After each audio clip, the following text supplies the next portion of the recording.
everybody, welcome back to my channel. This is your astrology forecast for the week of February 11th. So we are in a waxing moon phase, meaning we are building light from the new moon to the full moon, which will occur in Virgo on February 19th, so a week from tomorrow, Tuesday.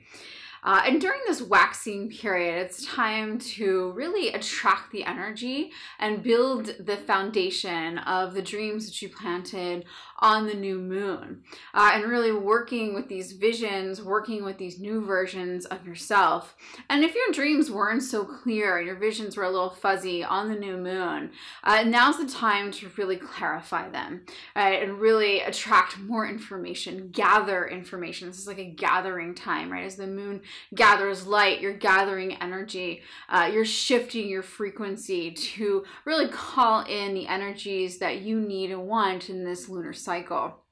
So for today, we have the moon in Taurus, which really helps to ground our energy, right? Taurus is a more peaceful sign. It's represented by the bull, which is really about steadiness rather than like a charging bull. You know, it's a steady bull, kind of just sitting in a nice grassy meadow somewhere.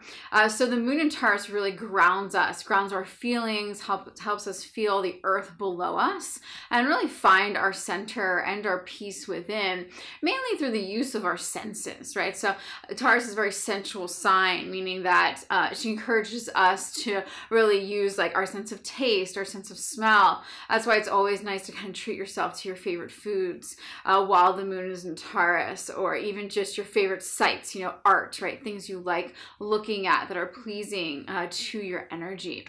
That's a great thing to do while the moon is in Taurus. We also have Mercury, who just entered Pisces, right? That happened yesterday on Sunday. This transit will be occurring until mid-April. It's much longer than a normal Mercury transit because right when Mercury gets to the end of Pisces, he stations retrograde, right? So we'll have our first Mercury retrograde of 2019 occurring on March 5th in Pisces. So we have a lot of time with Mercury in Pisces right now, which really inspires us to basically not overthink, right? Mercury is like more of a mental sign, where Pisces is this like dreamy, magical sign. So with Mercury and Pisces, it kind of can make our thoughts a little fuzzy, but also can really expand our mind into magical possibilities, right? Where we can stretch through the limits of what we think is possible and really suspend a lot of logical and practical thinking that can be useful at times, but also can kind of block the serendipity, can block the flow. I'm sure you guys all have experienced that when you're really overthinking something. It's like you never get the answer. And then as soon as you kind of like let it go, right, in comes the answer, in comes what you're looking for, in comes the dream that you've been trying to manifest, right? Dreams really are about feeling, right? So when we're planting dreams, when we're planting visions, we want to feel them. And even just feeling a sense of gratitude for things that haven't even happened yet is enough sometimes to call that energy into your life. So it's very much about feeling. When we're working with the moon, when we're working with intention setting, when we're working with the cosmos, it's about feeling. And this Mercury in Pisces will really help us do that, right? And not really like think and analyze, but feel.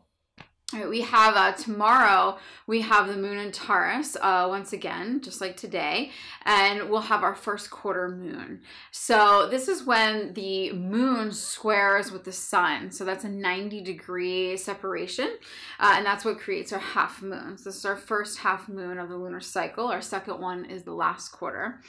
So this is our first one. Again, a time of building. Squares often cause a crisis, right? So with Taurus, the lower side of Taurus, right? The high side is those peaceful vibrations. The lower side is attachments to our comfort zones, right? And Aquarius on the other side wants to like bring us out of those comfort zones. Aquarius is all about uniqueness, all about defining our individuality, all about trying new things, experimenting. So we may feel this crisis between parts of us that want to remain in our comfort zones, want to remain with what's familiar to us, and then parts of us that want to dive into the unknown and expand, right? And so tomorrow at that first quarter, it's really a time to find some resolution between these sides of you and really ask yourself if you are attached to some comfort zones and how they are limiting your expansion and your growth. So tomorrow we also have Mars conjunct Uranus in Aries, right? So Mars is this like fiery planet, and Uranus is like the planet of change. And so tomorrow the energy could feel a little impatient to you. So Mars really wants us to act, and with Uranus, we're being pushed even further, right? So it's a day that we might make rash decisions. So just, have some caution. You're going to want to make things happen tomorrow. You'll have that urge to be like, okay, like let's make things happen, especially with the square occurring between the moon and the sun because of the first quarter. You're going to want to like bust through things, but take a step back, take a deep breath before you charge forward, and just really ask yourself if you're like acting out of impatience or you're acting out of frustration just to get something done, or if what you're doing is really out of conscious awareness. So on Wednesday, we have the moon moving into Gemini. She'll remain there also through Thursday, which is Valentine's Day. The moon in Gemini really helps us express our feelings. So it's a great transit to be occurring on Valentine's Day.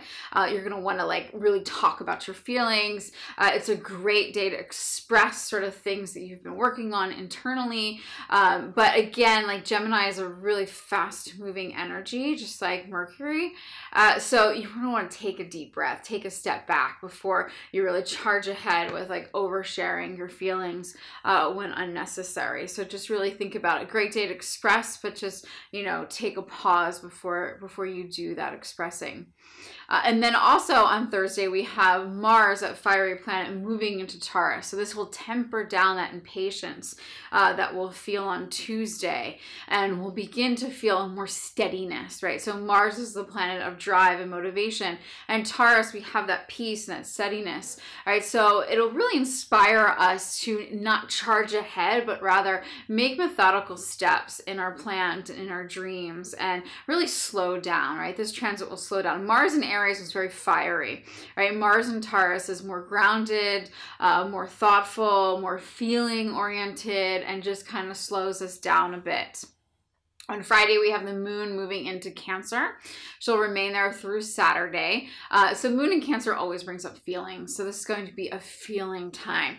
And as you learn these lunar cycles, right, the moon changing, every 2.5 days, you'll sort of notice the evolution, right? So we have the moon in Taurus in the beginning of the week grounding us, the moon in Gemini wanting us to express ourselves. So there's this outward pouring of emotions and energy. And then we bring it back in with the moon in Cancer. So, right, the energy is coming back in inward, where we can really work with our feelings. Things always arise while the moon is in Cancer, and since we are in a waxing period, you may have feelings about the visions and the dreams that you're building. This is when some initial fears or feelings of vulnerability may come up, and you just want to be aware of those. Let them come up, feel them, let them process, and let them release. By Sunday, we'll have the moon moving into Leo. The energy is going to be moving outward again, right? So moon in Leo asks us to really express ourselves. So we'll have a real change from that inward pull of Cancer to this outward projection with Leo. Moon in Leo is always a really fun time. Leo rules a lot of things, but play is also one of them. So maybe make a note to just have some fun on Sunday and really enjoy life. All right, so that's it for this week. If you like these, make sure to subscribe down below, and I'll try and keep up with them every week. And just be open, right? Be open to these energies, see what they bring you, right? Feel into them, and have a great week.